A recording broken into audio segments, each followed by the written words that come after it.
Péter Magyar was married to a minister in Viktor Orbán's government. Now he's just been sworn in to replace him. On Saturday, Magyar took the oath as Hungary's new prime minister, ending 16 years of Orbán's increasingly autocratic rule. It's the kind of political earthquake that doesn't happen often in Europe, a leader who seemed untouchable, suddenly out. But what makes this story different is how it happened. Magyar didn't come from the opposition. He came from inside the system itself. Until 2 years ago, Magyar was part of Orbán's world. His wife, Judit Varga, was the Justice Minister. He moved in the inner circles of Fidesz, the party that had dominated Hungarian politics since 2010. Then, in March 2024, everything changed. Magyar released a recording, one he'd made without his wife's knowledge, of Varga discussing government corruption. On the tape, she described how senior officials had been tipped off about corruption investigations. It was damning, and it was public.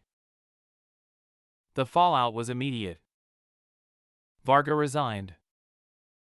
Their marriage ended. And Magyar, now a pariah to his former allies, did something almost no one expected. He went to war against the entire system he'd once been part of. He founded a new party called Tisza, named after Hungary's longest river. Within months, he was holding rallies that drew tens of thousands. His message was simple: Orbán had built a corrupt machine, and Magyar knew exactly how it worked because he'd seen it from the inside. He promised to restore democracy, unlock billions in frozen EU funds, and rebuild Hungary's relationship with Europe.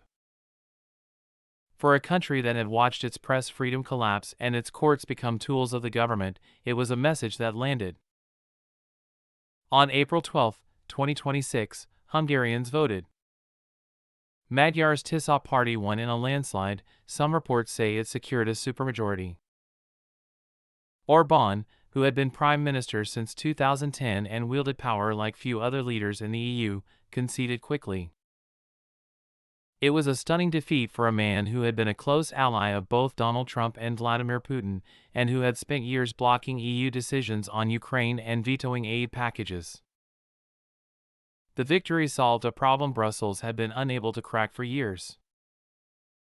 Under Orbán, Hungary had become the EU's black sheep, blocking sanctions on Russia, passing laws the European Court of Justice ruled violated human rights, and refusing to cooperate on everything from migration to judicial independence. The EU had frozen over €10 billion in funding, trying to pressure Orbán into compliance. It didn't work. Magyar's promise to restore the rule of law and repair ties with Brussels was music to European officials' ears.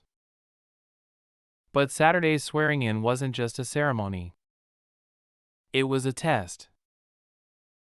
Magyar now has to deliver on promises he made to people who are desperate for change but also wary of disappointment. He's pledged to overhaul Hungary's state media, which had become little more than a propaganda machine. He's committed to sweeping anti-corruption reforms. And he's promised to unlock those frozen EU funds by proving Hungary is serious about democratic standards again. The question hanging over all of this is whether Magyar can actually dismantle the system Orbán built, or whether that system is too deeply embedded to uproot. Orbán didn't just control the government. He controlled the courts, the media, the public universities, even the constitution itself. Magyar knows that machine intimately. He was part of it. That's both his greatest asset and his biggest liability. What happens next will determine whether this is the story of a democratic revival in Central Europe, or just the beginning of a different kind of power struggle. Either way, the man who used to sit at Orbán's table is now sitting in his chair. And Hungary is watching to see what he does with it.